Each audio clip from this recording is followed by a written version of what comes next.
Hello, welcome है आप सबका हमारी series NCERT line by line में। चलिए कंटिन्यू करते हैं, पढ़ते हैं मियोसिस सेकेंड के बारे में। Meiosis second is initiate immediately after cytokinesis. Cytokinesis के बाद इमीडिएटली मियोसिस सेकेंड स्टार्ट हो जाती है। Usually before the chromosomes have fully elongated. In contrast to meiosis first, meiosis second resemble a non-normal mitosis. meiosis second mitosis के equivalent होती है। The nuclear membrane disappear by the end of prophase second. Prophase second में nuclear membrane disappear हो जाती है और भी organelles भी डिसअपियर हो जाते हैं। The chromosomes again become compact. Chromosomes compact हो जाते हैं। मेटाफेज सेकेंड में क्या होता है? At this stage the chromosomes align at the equator and the microtubule from opposite poles of the spindle get attached to the kinetochores of sister chromatids. Spindle fibre attach होते हैं sister chromatids से, जो कि mitosis में भी sister chromatids से attach होते हैं।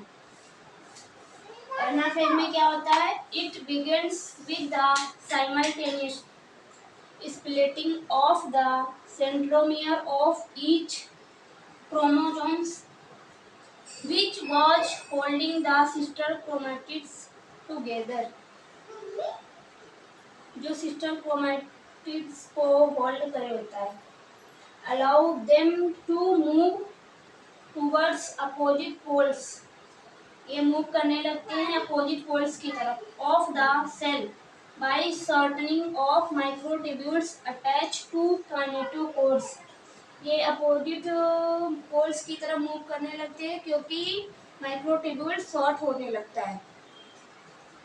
टेलोफेज में क्या होता है? Meiosis and with telophase. ये बोल रहे हैं कि मियोसिस एंड हो जाती है टेलोफेज के बाद, नहीं उसके बाद साइटोकाइनेसिस भी होती है, बट ऐसा बोल सकते हैं।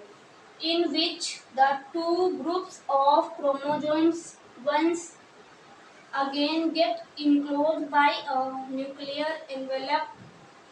Cytokinesis follows, resulting in the formation of tetrad of cells.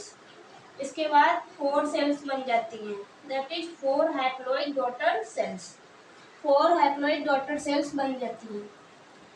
इसका क्या सिग्निफिकेंस है मियोसिस का? मियोसिस का सिग्निफिकेंस है कि ये क्रोमोसोम नंबर को कंजर्व करते हैं, मतलब कांस्टेंट रखता है, और ये भी बोल सकते हैं कि ये क्रोमोसोम्स को हाफ भी करता है। जैसे meiosis is the mechanism by which conservation of specific chromosome number of each species in achieved across generation in sexually reproducing organism, even though the process per se paradoxically results in reduction of chromosome number by half. ये बोल रहे हैं, ये दो paradox बातें होगी क्योंकि ये डेफिनेशन वाइज बोल रहे हैं कि क्रोमोसोम नंबर को हाफ कर देता है और ये क्रोमोसोम नंबर को कांस्टेंट भी रखता है।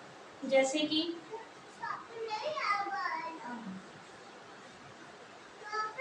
अगर मियोसिस नहीं होती तो ये दो सेल्स रहेंगे, ये दोनों माइटोसिस करती तो ये भी सेम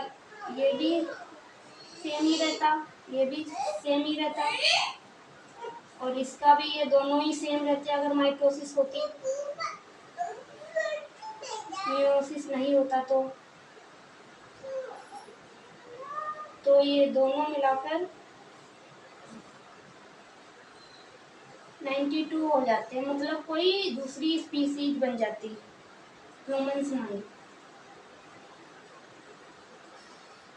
कोई दूसरी स्पीस बन जाती।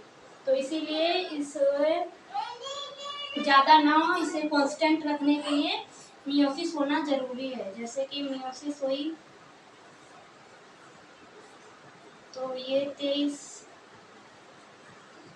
मियोसिस में क्रोमोसोम नंबर हाफ होता है, तो इसमें भी 23, इसमें भी 23, तो दोनों ये फर्टिलाइजेशन के टाइम पे 46 हो जाते हैं।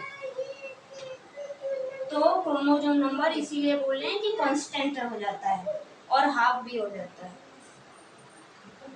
It also increase the genetic variability in the population of organism from one generation to the next. Variation are very important for the process of evolution. Meiosis होना बहुत जरूरी है क्योंकि ये वेरिएशन लाता है और पॉपुलेशन में वेरिएशंस आती है और इवोल्यूशन भी इसी से हुआ है। Thank you. आपको सेशन अच्छा लगा तो लाइक करें, कमेंट करें, प्लीज़ सब्सक्राइब करें।